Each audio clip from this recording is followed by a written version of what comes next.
मैं मेरे कुछ सरकार से प्रश्न हैं, मतलब प्रदेश सरकार से। आप समझ जाएँगे कि मैं किस प्रदेश की बात कर रहा हूँ। मैं उस प्रदेश की बात कर रहा हूँ जिसमें सबसे ज़्यादा रोज़गार विहीनता विद्यमान है। मैं उस राज्य की बात कर रहा हूँ जिसे देश का हृदय प्रदेश कहा जाता है, जो सिर्फ़ राजनीतिक अखाड़ा बना हुआ है कई सालों से, ये सब आप लोग जानते हैं। मैं मध्य प्रदेश की बात कर रहा हूँ। मध्य प्रदेश सरकार में जो भारत का इनपुट है, यानी कि कहा जाता है कि भारत देश लोकतांत्रिक देश है। भारत देश में सहकारी संघवाद है, यानी कि अ, जो भारत देश है वो अगर कोई राजनीतिक, आर्थिक, सामाजिक कोई भी कार्य करता है देश के लिए, तो मध्य प्रदेश उसमें हस्तक्षेप नहीं कर सकता। और मध्य प्रदेश जब कोई कार्य करता है अपने निवासियों के लिए, अपने आवासियों के लिए, तो भारत सरकार उसमें हस्तक्षेप नहीं कर सकती जब तक कि विवश ना हो, जब तक कि बाध्यकारी ना हो। तो मध्य प्रदेश सरकार की लोकतांत्रिकता की यदि बात करें तो कोई लोकतांत्रिकता हमें नज़र नहीं आती। मेरे उससे हज़ारों प्रश्न हैं। एक स्टूडेंट्स के नाते, मैं एक स्टूडेंट हूँ, उसके नाते बहुत सारे प्रश्न हैं और ऐसे हज़ारों बच्चों के प्रश्न हैं जिनके जवाब सरकार नहीं दे पाएगी। ना ही सरकार कभी प्रश्न के जवाब दे पाई है और ना ही कभी दे पाएगी, क्योंकि लोकतंत्र सिर्फ़ एक झुनझुना मात्र है कहने का। कोई लोकतांत्रिकता दिखाई देती नहीं है, दृष्टिगत होती नहीं है हमें तो कि कहाँ है लोकतांत्रिकता। हम तो खोजते फिरते हैं लोकतांत्रिकता को, लोकतंत्र आए। लोकतंत्र का मतलब होता है जनता का ज़्यादा से ज़्यादा पार्टिसिपेट, जनता का ज़्यादा से ज़्यादा योगदान हो सरकार में, सरकार बनाने में। अभी आपने देखा कि 3 वर्षों से जिस प्रदेश में पुलिस भर्ती ही नहीं आई है, बेचारे बच्चे हज़ारों हज़ारों लाखों की तादाद में उसकी अ, आने की जो अवसर है उसमें बैठे हुए हैं, लेकिन ये कोई अवसर प्रदान कर ही नहीं रही है बच्चों को। सबसे ज़्यादा निरक्षरता मध्य प्रदेश में विद्यमान है आज। ये निरक्षरता आज पता चला है कि ये निरक्षरता बच्चों की वजह से नहीं, इनके इसमें प्रदेश में रहने वाले लोगों की वजह से नहीं, ये निरक्षरता सरकार की वजह से है, राजनीतिक पॉलिटिशियन की वजह से है। हमारे देश में पॉलिटिशियन पॉलिटिशियन का खेल इतना खेला जा रहा है कि लोगों की भावनाओं तक को नहीं समझा जा रहा है। जब समा जब शपथ समारोह होता है, जब उपचुनाव होते हैं, तब तो कोरोना की कोई समस्या नहीं है, तब तो कोरोना किसी को हो ही नहीं सकता। लेकिन जब पुलिस एग्जाम की बात आती है, जब कोई परीक्षा की बात आती है, तो बच्चों को कोरोना हो सकता है। ये कौन सा तर्क है, हमें समझ ही नहीं आता है। लोगों के द्वारा लोगों के द्वारा ऐसे कई हजारों प्रश्न हैं, लेकिन सरकार इनके जवाब कैसे दे? हम सरकार से डायरेक्ट कैसे प्रश्न पूछे? सरकार ने कोई व्यवस्था भी तो नहीं कर रखी है, फिर काहे का लोकतांत्रिक देश है। मध्य प्रदेश सरकार और ऐसी स्वायत्त संस्थाएं अनेक है, जैसे जो एग्जाम करवाती है, जो एमपीपीएससी आयोग, आपने अभी हाल ही में कुछ देखा है कि एमपीपीएससी ने जो एग्जाम ली थी उसका रिजल्ट अभी तक नहीं आया है। ये ऐसा ऐसा मध्य प्रदेश सरकार है, अभी तक उसका रिजल्ट नहीं आया। लोग क्या आगे क्या तैयारी करें? बेचारे बच्चे जो तैयारी कर रहे थे, जिन्होंने एग्जाम दे दी, वो आगे तैयारी करे या ना करे? अगर वो तैयारी करे तो किस परसेप्शन में करे? उनके पास कोई आगे का रास्ता ही नहीं है, रास्ता छोड़ा ही नहीं है इन्होंने। फिर सरकार ने जब सरकार को लगता है युवा थोड़े उत्थान में है, उन्माद में है, तो वो क्या झुंझुना का कार्य किया, जल प्रहरी भर्ती ला करके एक जैसे झुंझुना पकड़ा दिया बच्चों को खिलाने के लिए।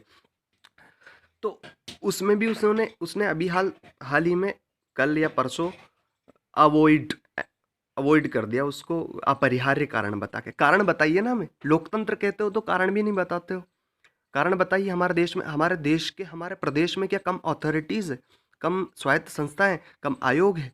हैं? आप सभी से सलाह मशवरा कीजिए, उसके बाद हमें बताइए, लोगों को बताइए। लोग जानने के लिए तो तत्पर है।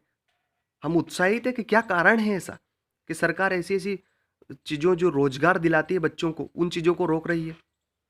सबसे ज़्यादा जो कोरोना वायरस की जो महामारी आई थी, इस महामारी के चलते इस समय में सबसे ज़्यादा यदि किसी को क्षति हुई है, कोई क्षतिग्रस्त हुआ है, कोई नुकसान पहुंचा है, तो किसानों को पहुंचा है, वो आम लोगों को पहुंचा है। आप सब लोग जानते हैं कि ज़्यादातर इन पुलिस और आर्मीज की नौकरियों में किसान या एक निम्न वर्ग का, मध्यम वर्ग का व्यक्ति ही नियुक्त होता है। ज़्यादातर वही लोग जाते हैं क्योंकि उनको सबसे ज़्यादा पैसों की आवश्यकता है, सबसे ज़्यादा उनको समाज में उन्नति की आवश्यकता है। तो ये जो आवश्यकता है उनको, इन आवश्यकताओं को पूर्ति करने के लिए उनको अवसरों की ज़रूरत होती है कि सरकार पे भरोसा होता है, लेकिन सरकार सिर्फ अपने हितों को साधने के लिए लोगों के हित तो भूल ही जाती है, लोगों के कुछ सामान्य से हितों को भी भूल जाती है। उसमें भी जो बताया मैंने आपको कि सबसे ज़्यादा नुकसान किसानों का हुआ है, सबसे ज़्यादा नुकसान सामान्य लोगों का हुआ है इस महामारी में। उसके बावजूद इन्होंने जो एग्ज़ाम अभी अलॉटमेंट करवाई थी कि एग्ज़ाम दिलवाएंगे हम जेल प्रेरी की, और उसके बाद इन्होंने 500 रुपये उसमें फॉर्म डालने के वो ले लिए। हजारों लाखों लोगों ने फॉर्म डाले, उसके बाद भी अभी अवॉइड कर दिया उस एग्ज़ाम को। और वो जो 500 रुपये किसने दिए हैं? वो हम लोगों ने ही तो दिए हैं। हम जो सामान्य से लोग हैं उन्होंने मांग मांग के पैसे दिए। कुछ बच्चों ने तो मैंने देखा है लगभग 100 से 150 बच्चे ऐसे हैं जिन्होंने मेरे साथ फॉर्म डाले हैं, जिनके घर की स्थिति इतनी ख़राब है कि उनको 2 दिन तक मजदूरी करनी पड़ी उन 500 रुपये के लिए। जो एग्ज़ाम देने के लायक थे बच्चे, 4 साल से भर्ती नहीं आ रही है मध्य प्रदेश सरकार ने, कोई नहीं दिया है। राजस्थान सरकार हर वर्ष पुलिस की भर्ती और हर वर्ष आरएएस की भर्ती का रिजल्ट समय पर देती है और समय पर करवाती है। अभी कुछ दिन पहले राजस्थान पुलिस भर्ती हुई है, उसमें कई लोगों ने एग्ज़ाम दी। मध्य प्रदेश के लगभग 2 से 3 लाख बच्चों ने राजस्थान भर्ती में फॉर्म डाले हैं और एग्ज़ाम भी दी है। इतने दूर से एग्ज़ाम देने गए, तब कोरोना वायरस की कोई प्रॉब्लम नहीं आई, लेकिन जब उपचुनाव होते हैं तो कोई प्रॉब्लम नहीं आती है। परंतु जब मध्य प्रदेश में एग्ज़ाम की बात आती है, जब बच्चों के भविष्य को उजागर, बच्चों के भविष्य को उज्जवल करने की बात आती है, तो कोरोना वायरस बीच में आ जाता है। जब कोई ना कोई बीमारी बीच में आ जाती है, जब कोई ना कोई समस्या बीच में आ जाती है, वो राजनीतिक समस्या है, लेकिन लोग उसको अपरिहार्य कारण बताकर, अवांछनीय ऐसे कारण बता करके, जिनके उत्तर दीजिए ना, हमें स्पष्ट कारण बताइए। हम क्या बच्चे थोड़ी है जो यूं ही कहकर आप बना दोगे।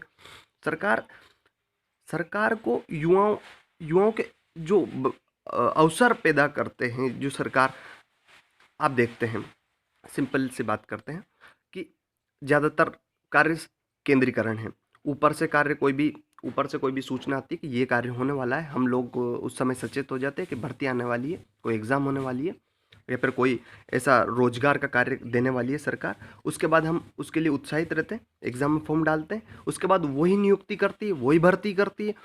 हमें सिर्फ सूचनाएं प्रदान की जाती है, एकदम अचानक से इन्फॉर्म होता है कि ये होने वाला है, हम उसके लिए जल्दी से प्रिपेयर होते हैं।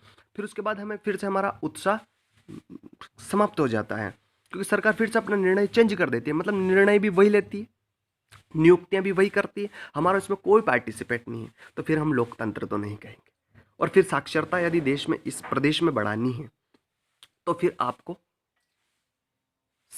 सहकारी संघवाद का वास्तविक पालन करना पड़ेगा। अपने हितों के परिचालन के लिए, अपने हितों को ऊपर उठाते हुए आप राजनीतिक अखाड़ा इस प्रदेश को नहीं बना सकते। हम जनता भी इसके हिस्सा है और हमें इसका हिस्सा बना के रखिए।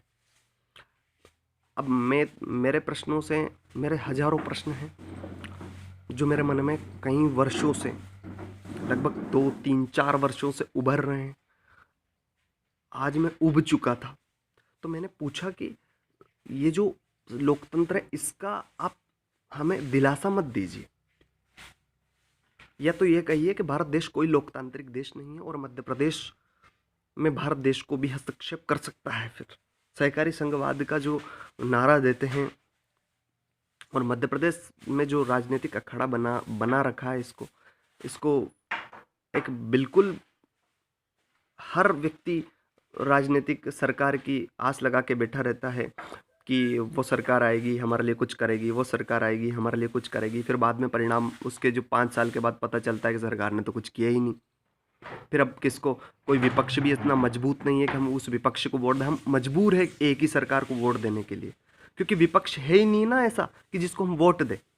विपक्ष है नहीं, सरकार है, इसी को बार बार हम बनाए जा रहे हैं, क्योंकि हमें पता है कि ये कुछ करेगी, क्योंकि ये दिलासा देती है, उसके बाद ये कुछ करती नहीं है और निरक्षरता सबसे ज़्यादा है, तो लोग समझते नहीं हैं। अब लोग समझेंगे कब?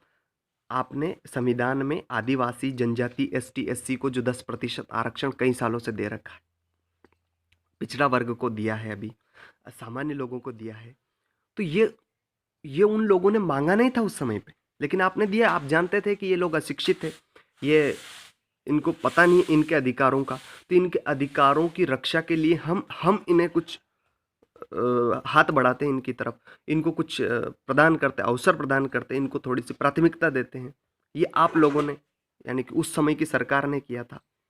ऐसे आप लोग क्या कर रहे हैं? आप लोग तो जिनको कुछ दिया हुआ है वो भी छीनने के प्रयास में है कि काश ये जो किसान लोग हैं, अभी हाल ही का यदि आप आंकड़े पढ़े तो मध्य प्रदेश में इस वर्ष और पिछले कुछ 15 वर्षों में लगभग 1 से 1.5 लाख किसानों ने आत्महत्या की, सिर्फ ऋणग्रस्तता और कर्जे की।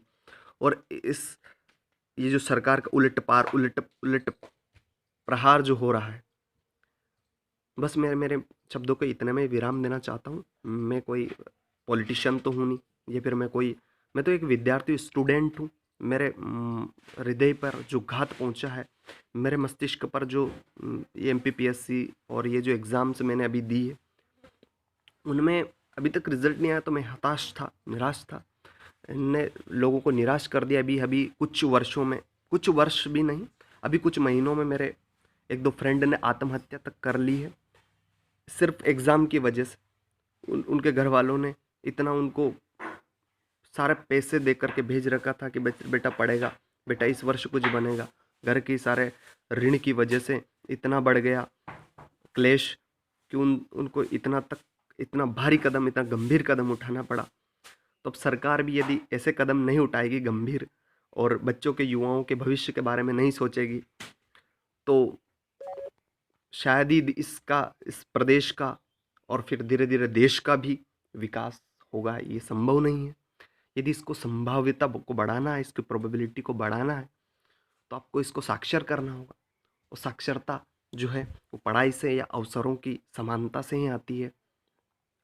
तो मेरा आयोग से भी एक निवेदन है, निवेदन ही कर सकता है एक आम नागरिक तो। बनाया सरकार को बनाता जनता है, बनाती जनता है, करना भी उसको जनता के लिए कुछ है, पर ऐसा हमें दिखाई देता नहीं। हाथ जोड़ जोड़ के जो सरकार बनती है वो तमाचा दिखा के समाप्त होती है। ये एक 18-17 वर्ष का लड़का जो पुलिस की भर्ती के लिए तैयार, वो भी जान चुका है। कई बच्चों की उम्रें निकल चुकी है।